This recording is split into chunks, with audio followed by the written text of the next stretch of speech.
ক'তো সমালোচনা এটা শব্দও কৰা নাই। মই গৌৰৱ গগৈক কালি পূৰা 100% ডিফেন্স দিছোঁ। পৰহিৰ দিনটোৰ পৰা মই ক্লিয়াৰলি কৈ আছোঁ যে গৌৰৱ গগৈক যিটো চক্ৰবেহুত সোমাব খুজিছিলে বিজেপিয়ে সেইটো নোৱাৰিলে।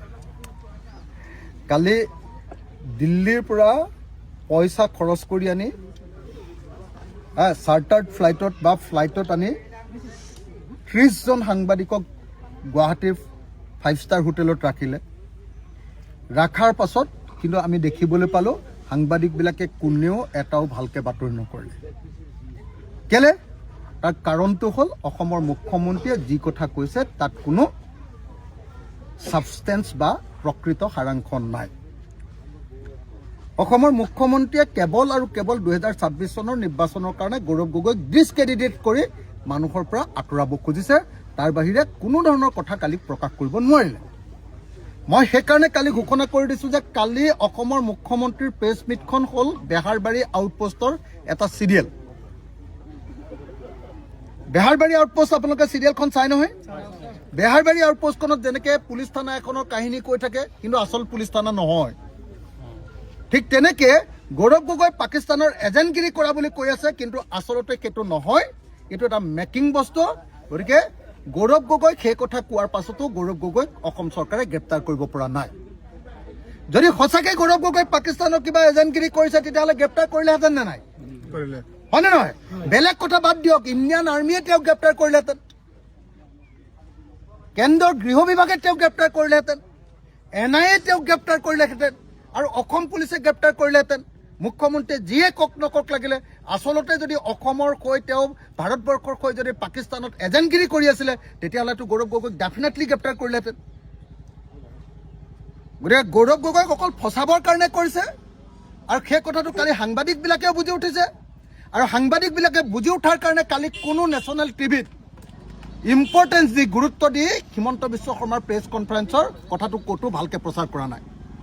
আৰু আজি নেশ্যনেল পেপাৰবিলাকত আপোনালোকে চাওক, কোনো পেপাৰত, সেইটো টাইমছ অফ ইণ্ডিয়াই হওক দিল্লী এডিশ্যন, সেইটো হিন্দুস্তান টাইমছে হওক দিল্লী এডিশ্যন, সেইটো আপোনাৰ ইণ্ডিয়ান এক্সপ্ৰেছে হওক দিল্লী এডিশ্যন, দ্য হিন্দুৱে হওক দিল্লী এডিশ্যন, ক'তো প্ৰথম পৃষ্ঠাত এটাও বাতৰি নাই। ভিতৰত অকণমান ক'ৰবাত দিছে।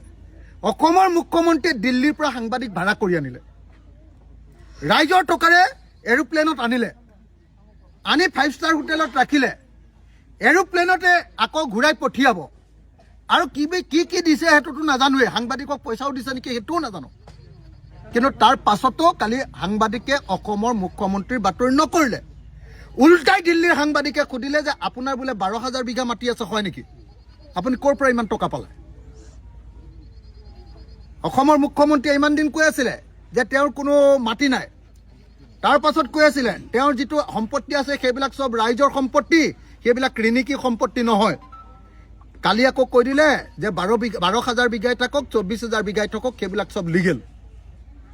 তাৰমানে কালি মুখ্যমন্ত্ৰীয়ে ঘোষণা কৰি দিলে, কালি মুখ্যমন্ত্ৰী সম্পূৰ্ণৰূপে ওলাই পৰিলে যে অসমৰ মুখ্যমন্ত্ৰীয়ে 2 নম্বৰী কৰি টকা ঘটিছে, সম্পত্তি ঘটিছে, এইটো নেশ্যনেল মিডিয়াৰ ওচৰতো কালি প্ৰতিষ্ঠিত হৈ গ'ল। গতিকে মই ভাবোঁ যে কালিৰ যিখন সংবাদমেল মুখ্যমন্ত্ৰীৰ, সেইখন মুখ্যমন্ত্ৰীৰ কাৰণে বুমেৰাং হ'ল, মুখ্যমন্ত্ৰীৰ কাৰণে, অসম চৰকাৰৰ কাৰণে বুমেৰাং হ'ল। আৰু যদি সঁচাকৈ গৌৰৱ গগৈ পাকিস্তানৰ লগত সম্পৰ্ক থাকিলেহেঁতেন অসমৰ মানুহে ব্যাপক প্ৰতিবাদ কৰিলেহেঁতেন নহয়। মই বহি থাকিলোহেঁতেন নেকি? মই প্ৰতিবাদ কৰিলোহেঁতেন, কিন্তু আমাৰতো কাৰো গাত লগা নাই।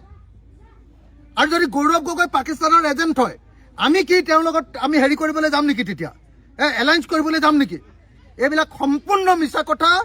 গৌৰৱ গগৈ সম্পৰ্কে অপপ্ৰচাৰ চলাই আমাৰ বিৰোধী দলক এইবাৰ আপোনাৰ ভোট যাতে নাপায় তাৰ ব্যৱস্থা কৰিব খুজিছে। কিন্তু আমি অসমীয়া মানুহে বুজি উঠিছোঁ, ভাৰতৰ মানুহে বুজি উঠিছোঁ, অসমৰ সংবাদ মাধ্যমে বুজি উঠিছে, ভাৰতৰ সংবাদ মাধ্যমে বুজি উঠিছে। আৰু সেইকাৰণে সকলোৱে এতিয়া মুখ্যমন্ত্ৰীক প্ৰশ্ন কৰিছে যে আপোনাৰ এইখন 2 নম্বৰী চিৰিয়েলখন বেহাৰবাৰী আউটপোষ্টখন আৰু কিমান দিন চলাই থাকিব? এইখন আমনি লাগিছে, এইখন বন্ধ কৰক। যদি সঁচাকৈ গৌৰৱ গগৈ পাকিস্তানৰ এজেণ্ট হয় তেওঁক গ্ৰেপ্তাৰ কৰক, আৰু নহ'লে এইবিলাক কথা আমাৰ আগত কৈ নাথাকিব।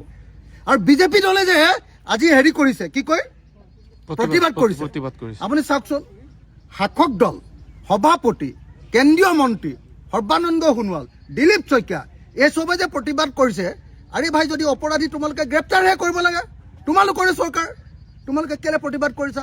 তাৰমানে ভেকু ভাওনা একোৱে নাই ভিতৰত, সেইকাৰণে তোমালোকে এনে প্ৰতিবাদ কৰি আমাক দেখুৱাইছা। গতিকে গৌৰৱ গগৈ সম্পৰ্কে আমাৰ এই ক্ষেত্ৰত কোনো সন্দেহ নাই। মাত্ৰ মই বিচাৰিছিলোঁ যে গৌৰৱ গগৈ পাকিস্তানলৈ কেলে গৈছিলে সেই কথাটো খোলাখুলিকৈ কৈ দিব লাগে। Any Times 24/7. Your news, your voice.